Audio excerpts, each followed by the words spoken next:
روشنی ہر جگہ ہم کریں، علم کی روشنی ہر جگہ ہم کریں، اس کی تعمیر کا یوں صدا دم بھرے، اس کی تعمیر کا یوں صدا دم بھرے، رونق علم فن تو سلامت رہے، تو سلامت رہے، تو سلامت روشنی ہر جگہ ہم کریں، علم کی روشنی ہر جگہ ہم کریں، اس کی تعمیر کا یوں صدا دم بھرے، اس کی تعمیر کا یوں صدا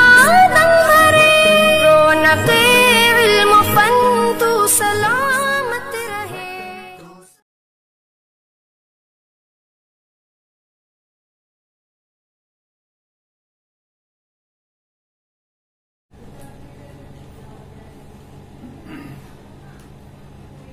حامدا ومصليا أما بعد، فأعوذ بالله من الشيطان الرجيم، بسم الله الرحمن الرحيم، كل من عليها فان۔ کیا بھروسہ ہے زندگانی کا، کیا بھروسہ ہے زندگانی کا، زندگی بلبلہ ہے پانی کا۔ عزیزان گرامی قدر، موت ایک ایسی تلخ حقیقت ہے کہ اس سے کسی کو انکار نہیں ہے۔ اس دنیا میں آنا جانے کی علامت اور دلیل ہے۔ جو سورج آج نکل رہا ہے، شام کو اسے ڈوبنا ہے۔ جو بچہ آج پیدا ہو رہا ہے،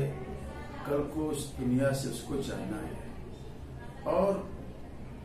موت و حیات کا مسئلہ ایک ایسا مسئلہ ہے جس پر تمام دنیا کے لوگ متفق ہیں اور اس سے کسی کو انکار نہیں ہے۔ اور نہ جانے کتنے جنازوں کو ہم لوگوں نے کاندھا دیا ہے، کتنے لوگوں کو اپنے ہاتھوں سے کفنایا اور دفنایا ہے۔ یہ تمام ایسی بدیہی حقیقتیں ہیں کہ اس سے کسی کو انکار نہیں۔ لیکن کسی عالم دین کا انتقال، کسی صاحب نسبت بزرگ کا انتقال، کسی اللہ والے کا انتقال، کسی بزرگ کا انتقال، اور اس دنیا سے اس کا وصال ایک ایسا وصال ہے اور ایسا کربناک اور ایسا تکلیف دہ ہوتا ہے جو جلدی سے بھلائے نہیں بھولتا۔ فرمایا گیا موت العالم موت العالم، کسی ایک عالم دین کی موت پورے عالم کی موت ہے۔ چاہے جائے کہ وہ عالم علم و عمل سے متصف ہو، کردار والا ہو، اوصاف والا ہو، خصوصیتوں والا ہو، سنت نبوی کا پابند ہو اور اخلاق حسنہ اس کے اندر کوٹ کوٹ کے بھرے پڑے ہوں، ایسا عالم اور ایسا نیک متقی پرہیزگار انسان اگر اس دنیا سے گزر جائے اور چلا جائے تو اس سے تمام کے تمام لوگ اس کے انتقال پر افسوس کا اظہار کرتے ہیں اور دکھ کا اظہار کرتے ہیں۔ ہمارے اکابرین اور ہمارے بزرگوں اور ہمارے اساتذہ کرام کے اس دنیا سے رخصت ہونے کا ایک عجیب و غریب سلسلہ چلا ہوا ہے، اور ایک کڑی ایسی لگی ہوئی ہے کہ بس وہ کڑی ایک دوسرے سے متصل ہے، وہ ٹوٹنے کا نام نہیں لے رہی ہے۔ حضرت مولانا نور عالم خلیل امینی صاحب رحمۃ اللہ علیہ رحمۃ الواسعہ کا نام کون نہیں جانتا ہے۔ عربی ادب، فصاحت و بلاغت اور اردو کے اندر ان کی مثال نہیں ملتی ہے۔ ابن حجر ثانی حضرت مولانا حبیب الرحمان صاحب اعظمی نور اللہ مرقدہ تو کون نہیں جانتا، اور کتنا عمدہ اور کتنا زبردست احادیث پر ان کا کلام ہوا کرتا تھا،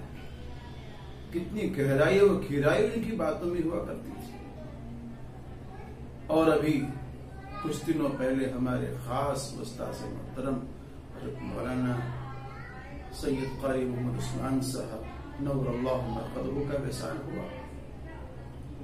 نہایت مشفق و مربی استاذ، ختم نبوت کے تعلق سے جان دینے والے استاذ، سنت نبوی کے مکمل پابند استاذ، جن کو دیکھ کر کے واقعی اللہ والوں کی یاد آتی تھی، ان کا اس دنیا سے گزر جانا۔ اور ابھی کچھ ہی دن قبل مولانا عبدالخالق صاحب سنبھلی نائب محتمم دارالعلوم دیوبند کا اس دنیا سے گزر جانا علم و ادب میں ایک ایسا خلا ہے جو پر ہونے کا نام نہیں لے رہا ہے۔ مولانا عبدالخالق صاحب سنبھلی نور اللہ مرقدہ سے کچھ زیادہ استفادے کا موقع تو نہیں ملا، لیکن یاد آتا ہے مجھے جب میں عربی ہفتوں میں تھا، ہفتہ ثانیہ میں، اور استاد محترم مولانا سید ارشد مدنی صاحب دامت برکاتہم کسی سفر پہ تشریف لے گئے تھے اور لمبا سفر تھا، تو تاکہ کتاب باقی نہ رہ جائے اور اسباق کا نقصان نہ ہو، تو اپنی کتاب مولانا عبدالخالق صاحب سنبھلی دامت نور اللہ مرقدہ کو دے کر کے گئے تھے۔ تو تقریباً 1-1.5 مہینہ مشکات شریف پڑھنے کا ان سے موقع ملا ہے، اور جتنے دنوں بھی مشکات شریف پڑھا اس سے اندازہ یہ ہوتا ہے ان کی علم کی گہرائی اور گہرائی کا، ان کے زبان کی فصاحت و بلاغت کا۔ بہت ہی صاف اور سلیس گفتگو فرمایا کرتے تھے، زبان میں ذرا بھی لکنت نہیں، بہت ہی صاف اور صریح الفاظ میں گفتگو فرمایا کرتے تھے، اور بہت ہی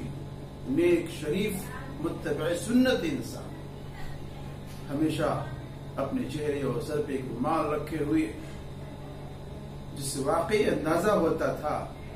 دیکھ کر کے محسوس ہوتا تھا کہ واقعی کوئی اللہ والا اور بزرگ انسان گزر رہا ہے۔ چونکہ بڑی نیک طبیعت کے آدمی تھے، اور ان کے مزاج، ان کی طبیعت میں رحم دلی تھی، طلبہ کے ساتھ میں بڑے مشفق تھے، تو بہت سارے ساتھی خاطر میں کم لاتے تھے، اور اس سبق میں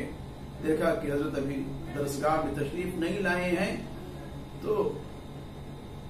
کچھ لوگ چائے پینے کی جو عادی تھے اس چائے پینے چلے جایا کرتے تھے۔ سبق شروع ہو گیا، 10 منٹ 20 منٹ کے بعد آئے، حضرت فرمایا کرتے تھے کہ کچھ لوگ ایسے ہیں جو ناشتہ نہیں بلکہ چاشتہ کرتے ہیں، چاشتہ، کچھ لوگ چاشتے کے عادی ہیں۔ اور حضرت کا لفظ بہت ہی مشہور تھا، فرماتے تھے کمرہ،